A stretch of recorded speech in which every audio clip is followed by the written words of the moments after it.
வணக்கம் நண்பர்களே. இன்னும் ஒரு இனிய காலை பொழுதில் தீதும் நன்றும் நிகழ்ச்சியில் உங்களை சந்திப்பதில் மிக்க மகிழ்ச்சி அடைகிறேன். திராவிட முன்னேற்ற கழகத்தினுடைய தேர்தல் அறிக்கையின் மிக முக்கியமான அம்சங்களை பற்றி நாம் இந்த நிகழ்ச்சியில் தொடர்ந்து பேசிக் கொண்டிருக்கிறோம். ஏனென்றால் இவை வெறும் அறிக்கை அல்ல, மாறாக தமிழ்நாட்டினுடைய ஒவ்வொருவரோடும் தொடர்புடைய பல்வேறு விதமான தொலைநோக்கு திட்டங்களை இந்த தேர்தல் அறிக்கை முன்வைக்கிறது. அந்த அடிப்படையில் தமிழ்நாட்டு இளைஞர்கள், ஆண்கள், பெண்கள், முதியவர்கள் மற்றும் விளிம்பு நிலை மனிதர்கள் அனைவருடைய வாழ்க்கைக்கான பல்வேறு விதமான புத்தொழி திட்டங்களை இந்த தேர்தல் அறிக்கை வழங்குகிறது. அதன் அடிப்படையில் பார்க்கிற போது பல அம்சங்களை நாம் இந்த தேர்தல் அறிக்கை பேசிக்கொண்டே போகலாம். முக்கியமாக குழந்தைகள், இளைஞர்கள் நலன் இந்த விஷயத்தில் இந்த தேர்தல் அறிக்கை சில முக்கியமான அம்சங்களை முன்வைக்கிறது. அதாவது இந்த காலை உணவு திட்டத்தின் மூலமாக ஒரு குழந்தையும் பசிப்பினி இல்லாமல் பள்ளிக்கு வரக்கூடாது என்கிற ஒரு திட்டத்தின் அடிப்படையில் இன்றைக்கு கிட்டத்தட்ட 20 லட்சம் காலை உணவு அந்த குழந்தைகளுக்கு அளிக்கப்படுகிறது.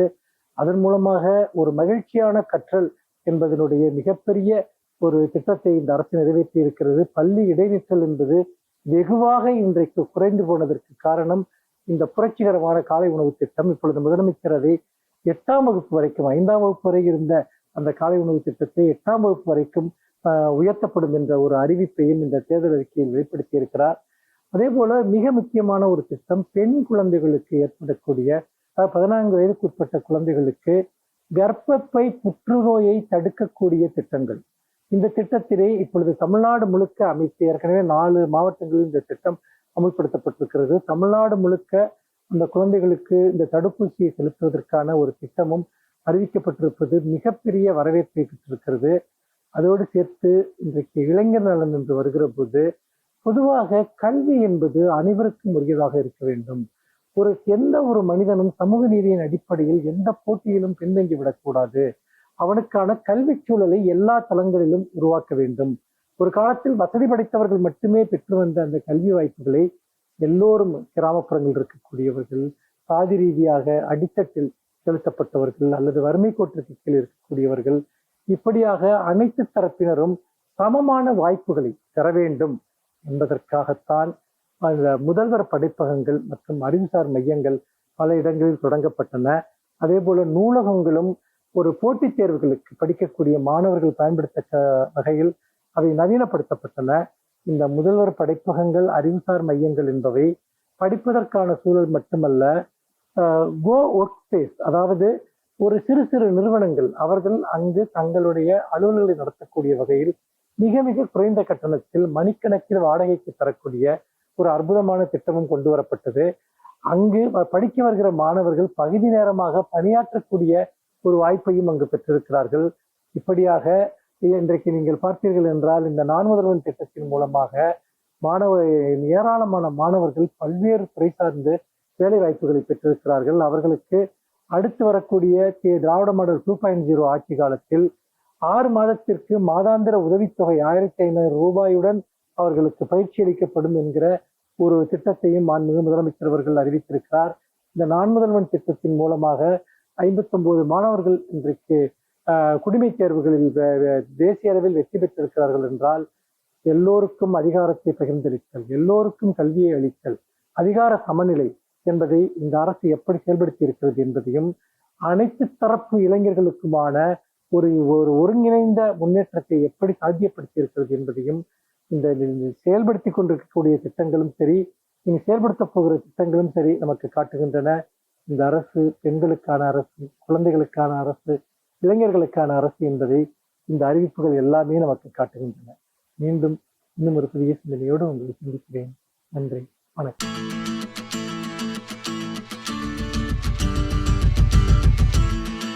அனைவருக்கும் என் அன்பு வணக்கம். இந்த உலகம் மனிதர்களுக்கானது மட்டுமா? உயிரினங்களுக்கெல்லாம் இந்த உலகம் சொந்தமில்லையா? இந்த மனிதர்கள் அட்டகாசம் செய்கிறார்கள், இந்த உலகத்தையே தன்னுடையது என்று கருதுகிறார்கள் என்கிற குற்றச்சாட்டு ஒன்று உண்டு. மனிதர்களுக்கு மட்டும் என்று கூட சொல்லிவிட முடியாது. மனிதர்களிலேயும் ஆண்களுக்கு இருக்கிற உரிமை பெண்களுக்கு இல்லை. பெண்களுக்கும் ஆண்களுக்கும் இருக்கிற உரிமை பல இடங்களில், பல நாடுகளில் குழந்தைகளுக்கு இல்லை. இதை பற்றிய சிந்தனை ஐக்கிய நாடுகள் அவையிலேயே ஒரு முறை வந்தது. குழந்தைகளுக்கான உரிமைகளை நாம் சரியாக கொடுத்திருக்கிறோமா? குழந்தைகள் வளர்வதற்கு போதுமான வாய்ப்பு வசதிகளை உலகத்தில் உருவாக்கி இருக்கிறோமா? குழந்தைகள் கற்றுத் தேர்வதற்கான நூல்களை படைத்திருக்கிறோமா என்கிற கேள்விகள் எழுந்தன. இன்றைக்கும் நாம் பார்க்கலாம், குழந்தைகளுக்கு தேவையான நூல்களின் எண்ணிக்கை குறைவாக இருக்கிறது. குழந்தைகளுக்கான உலகம் மிகச் சுருங்கியதாக இருக்கிறது. இதனையெல்லாம் கருத்திலே கொண்டு 1989 ஆண்டு டிசம்பர் மாதம் கூடிய ஐக்கிய நாடுகள் அவை புதிதாக ஒரு சட்டத்தை இயற்றியது. குழந்தைகள் உரிமை பாதுகாப்பு சட்டம் என்று அதற்கு பெயர். அதிலே 4 விதமான உரிமைகள் குழந்தைகளுக்கு வேண்டும் என்று தீர்மானித்தார்கள். ஒன்று வாழ்கிற உரிமை, இன்னொன்று வளர்கிற உரிமை, மூன்றாவது பாதுகாப்பு உரிமை, நான்காவது பங்கேற்பு உரிமை என்று 4 உரிமைகள் குழந்தைகளுக்கு வழங்கப்பட வேண்டும். அந்த ஒப்பந்தத்தில் இந்தியாவும் கையொப்பமிட்டிருக்கிறது. சரியாக சொன்னால் இந்திய அரசமைப்பு சட்டத்திலேயே இதற்கான விதிகள் இருக்கின்றன. நாம் பின்பற்றவில்லை என்பது வேறு. இந்திய அரசமைப்பு சட்டமே என்ன சொல்லுகிறது என்றால், 14 வயது வரையில் எல்லோருக்கும் கல்வி கற்கும் உரிமை வேண்டும், எல்லோருக்கும் கல்வி கொடுக்கப்பட வேண்டும். அதாவது நீங்கள் பணம் வாங்கி கொண்டுதான் என்று இல்லை, எல்லா குழந்தைகளையும் அரசு பயிற்றுவிக்க வேண்டும். 14 வயதுக்கு பிறகு வேண்டுமானால் அவர்கள் தீர்மானித்து கொள்ள வேண்டும். அதுவரையில் அந்த உரிமை வேண்டும் என்று ஒன்று இருக்கிறது. இன்னொரு உரிமையையும் இந்திய அரசமைப்பு சட்டம் தந்திருக்கிறது. அது என்ன என்றால், அதே 14 வயதுக்கு உட்பட்டவர்கள் வேலை செய்வது என்பது கூடாது. அவர்களை அந்த குழந்தை தொழிலாளர்களாக ஆக்குவதை சட்டம் அனுமதிக்க மறுக்கிறது. ஒன்று படித்தாக வேண்டும் என்று சொல்லுகிறது, இன்னொன்று அவர்களை அந்த சின்ன வயதில் தொழிலாளர்களாக ஆக்கக்கூடாது என்கிறது.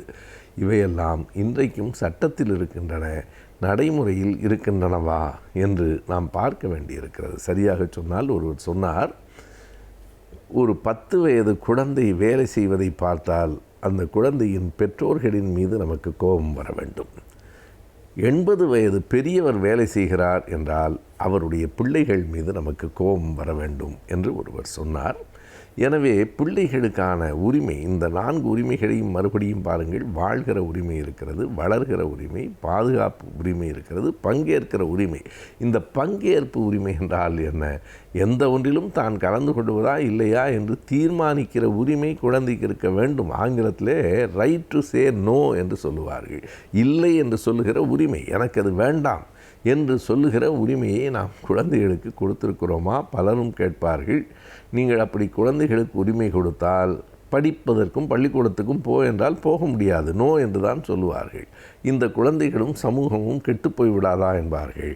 அந்த பள்ளிக்கூடம் அவர்கள் விரும்புகிற இடமாக மாற்றப்பட வேண்டும். பள்ளிக்கூடம் என்பது நாம் பார்த்திருக்கிறோம் பல நேரங்களில் வீட்டிலிருந்து, அப்போதெல்லாம் அப்படித்தான், இன்றைக்கு மாறி இருக்கிறதா இல்லையா? அன்றைக்கு எப்படி என்றால், ஒரு குச்சியை உடைத்து கொண்டு அடித்து கொண்டே பள்ளிக்கூடம் வரைக்கும் அவன் அந்த பிள்ளையை கூட்டி கொண்டு போனதற்கு பிறகு அங்கே இருக்கிற ஆசிரியர் சொல்லுவார், விட்டுருங்க, இனிமேல் நான் பார்த்துக்கிறேன்னு. அந்த பிள்ளைக்கு படிப்பின் மீது ஒரு அன்பும் காதலும் வருமா? படிப்பு என்பதை அதைத்தான் மாண்டிசோரி அம்மையார் என்பவர் படிப்பை விளையாட்டாக சொல்லிக் கொடுங்கள் என்று சொன்னார். எந்த பிள்ளையும் விளையாட மறுக்காது. விளையாட்டின் வடிவத்திலேயே கல்வியும் சொல்லப்படுமானால் கல்வியையும் மறுக்காது. கல்வியின் தேவையை, கல்வியை அது விரும்புகிற விதமாக சொல்லுகிற முறையை நாம் கற்றுக்கொள்ள வேண்டும் என்பதுதான். எனவே குழந்தைகளுக்கான உரிமைகள் சட்டங்களாக இயற்றப்பட்டிருக்கின்றன. பிறகு பெண் குழந்தைகளுக்கு பாதுகாப்புக்காக 2012ஆம் ஆண்டு இந்தியாவிலே போக்சோ என்று ஒரு சட்டம் வந்தது. அதாவது பெண் குழந்தைகளை பாலியல் கொடுமைகளுக்கு உள்ளாக்குகிறவர்களுக்கு கடுமையான தண்டனையை கொடுக்கிற சட்டம். அதுவும் இன்றைக்கு தேவைப்படுகிறது என்றால் அப்படியும் மனிதர்கள் இருக்கிறார்கள் என்பதுதான் பொருள். எனவே இவற்றையெல்லாம் கணக்கிலே கொண்டு எல்லா நாடுகளிலும் குழந்தைகளுக்கும் சில உரிமைகள் வழங்கப்பட வேண்டும் என்பதை ஐக்கிய நாடுகள் அவையின் தீர்மானத்தின் மூலம் நாம் உணரலாம்.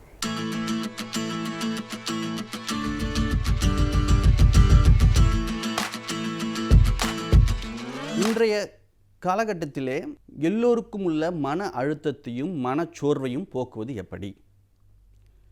இந்த மன அழுத்தம், மனச்சோர்வு ஏற்படுவதற்கு பல்வேறு காரியங்களை நாம் ஆராய்ந்து பார்க்கின்றோம். இதிலே நான் சொல்வது போல நமக்குள்ள உள்ள ஒரு பயமும், நமக்குள்ள உள்ள பதட்டம், நம் தோல்வியை உற்றுவருமோ அப்படின்ற ஒரு பயம், ஒரு வாழ்க்கையை பற்றிய ஒரு பயம், எதிர்காலத்தை பற்றிய ஒரு பயம், இப்படி ஒரு பல்வேறு விதமான சிந்தனைகள் நம்மளுக்கு இந்த மன அழுத்தத்திற்கு காரணமாக அமைகின்றன. இதில் சின்ன சின்ன காரணங்கள் ஒவ்வொரு குடும்பத்திலும் ஒவ்வொரு மாணவர்களுக்கும் இதுதான் அப்படின்னு நம்ம பர்டிகுலராக சொல்ல முடியாத அளவிற்கு பல்வேறு காரண காரியங்கள் இருக்கின்றன. இதில் பொதுவாக அப்படின்னு நம்ம பார்க்கும்போது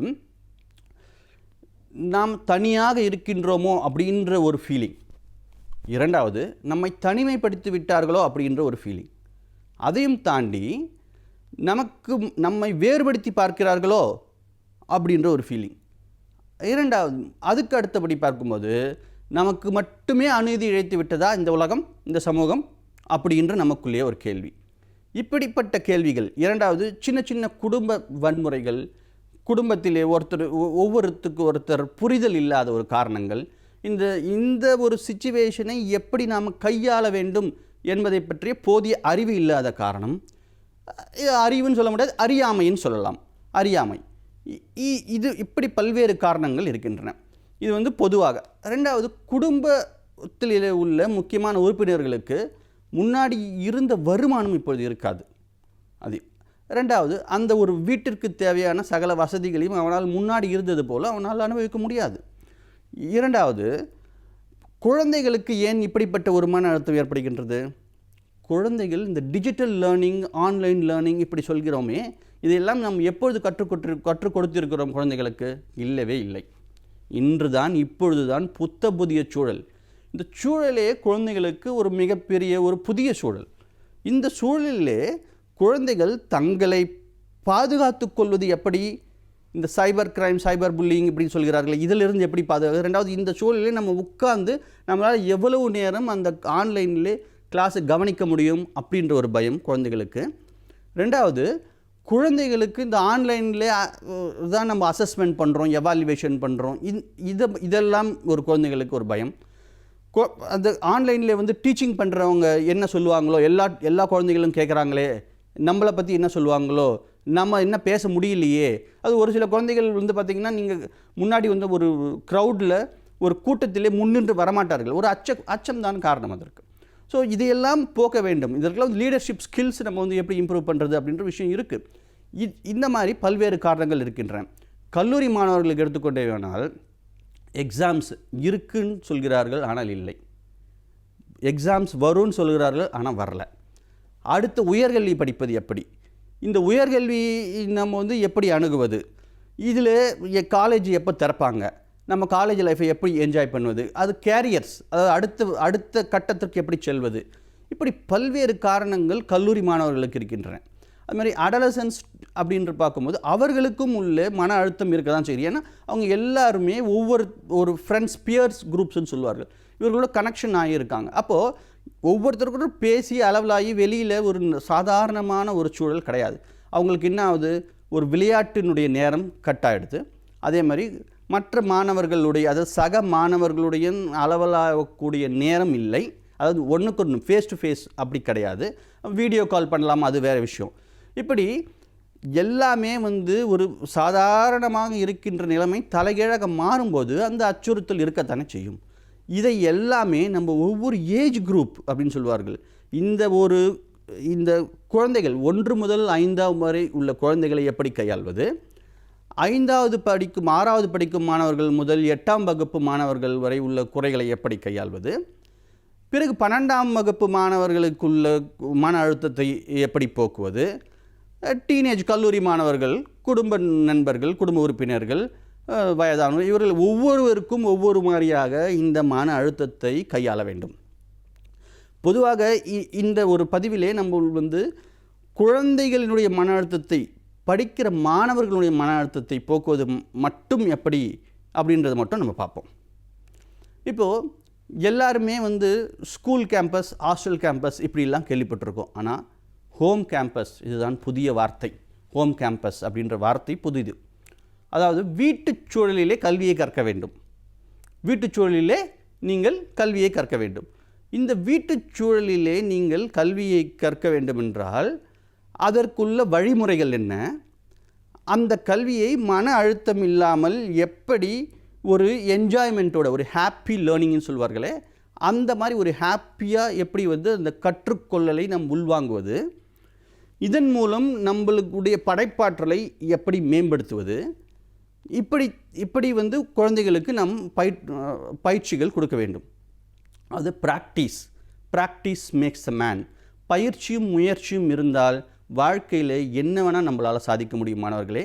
கண்டிப்பாக வாழ்க்கையில் நீங்கள் என்ன வேணால் சாதிக்க முடியும். அந்த நம்பிக்கையை வளர்த்துக்கொள்வது எப்படி? சுய ஊக்கம் சொல்வார்களே, செல்ஃப் மோட்டிவேஷன், அதுதான் இந்த காலகட்டத்திலே மிக மிக முக்கியம். உங்களை பற்றி நீங்கள் என்றைக்குமே குறைவாக எடை போடாதீர்கள். உங்களுக்குள்ள ஒரு திறமை கண்டிப்பாக இருக்கின்றது. அந்த திறமையை எப்படி நீங்கள் வெளிக்கொணர்வது? இப்போது நம்ம ஒரு உதாரணத்துக்கு சொல்வேமானால், மகேந்திர சிங் தோனி அப்படின்ற ஒரு கிரிக்கெட் கேப்டன் எல்லோருக்குமே தெரிந்த ஒரு நபர். அவர் சிறிய வயதிலேயே அவர் விளையாட்டின் ஆர்வம் இருந்தது உண்மை. ஆனால் ஃபுட்பாலில் தானே அவருக்கு ஆர்வம் இருந்தது. திடீர்னு கிரிக்கெட்டிலே எப்படி அவர் இன்வால்வ் பண்ணி கொண்டார், அதில் அவருடைய திறமையை எப்படி வளர்த்து கொண்டார், அவருடைய காலகட்டத்திலே அவருடைய சந்தித்த இன்னல்கள் என்னென்ன, அவர் எப்படி வாழ்க்கையில் வெற்றி பெற்றார், அவர் கேப்டன் கூல் அப்படின்னு சொல்லக்கூடிய அளவிற்கு அவர் எப்படி தன்னுடைய நிர்வாக மேலாண்மையும் ஒரு ஆளுமை திறனையும் எப்படி வளர்த்து கொண்டார், இதையெல்லாம் நாம் கண்டிப்பாக பார்க்க வேண்டும். மாணவர்களுடைய மத்தியிலே முக்கியமாக பழக்க வழக்கங்களை நாம் ஒரு லிஸ்ட் போட்டு நம் ஆசிரியர்களும் பெற்றோர்களும் மாணவர்களுக்கு சொல்ல வேண்டும்.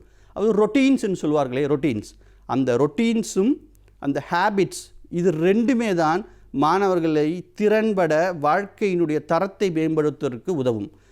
யோகா, மெடிடேஷன், பிராணாயம், இந்த மாதிரி ஒரு குறிப்பிட்ட ரொட்டீனான ஒரு வாழ்க்கை முறையை நாம் இந்த காலகட்டத்திலே மட்டுமல்ல என்றைக்குமே பின்பற்றுமானால் நம்முடைய மனச்சோர்வு கண்டிப்பாக நீங்கும். இதை தவிர, அதாவது செயல்முறை மூலம் கல்வி, ஒரு மாடல் பேஸ்டு கல்வி, ரெண்டாவது ஒரு மியூசிக் மூலமாக நம்ம என்ன லேர்ன் பண்ணுறோம், ஒரு டான்ஸ் மூலமாக என்ன லேர்ன் பண்ணுறோம், இப்படி பல்வேறு விதமான நீங்கள் கற்றலையும் கற்பித்தலையும் கற்றுக்கொள்ள வேண்டும். ஒரே மாதிரி ட்ரெடிஷ்னல் லேர்னிங்க்கு நீங்கள் போகவே கூடாது. நம்மளுக்கு என்ஜாய்ஃபுல்லாக மூலமாக எதை நம்ம கற்றுக்குறோம், ஒரு மாடல் மேக் பண்ணி கற்றுக்குறோமா இல்லையா, நம்ம குக்கிங் மூலமாக அதில் உள்ள இன்ஃபர்மேஷன் என்னென்னு தெரிஞ்சுக்கிறோம், ஒரு கேமிங் விளையாடுறதுல கூட அதில் நம்மளுடைய லீடர்ஷிப் ஸ்கில்லை நம்மளால் ப்ரூவ் பண்ண முடியும்.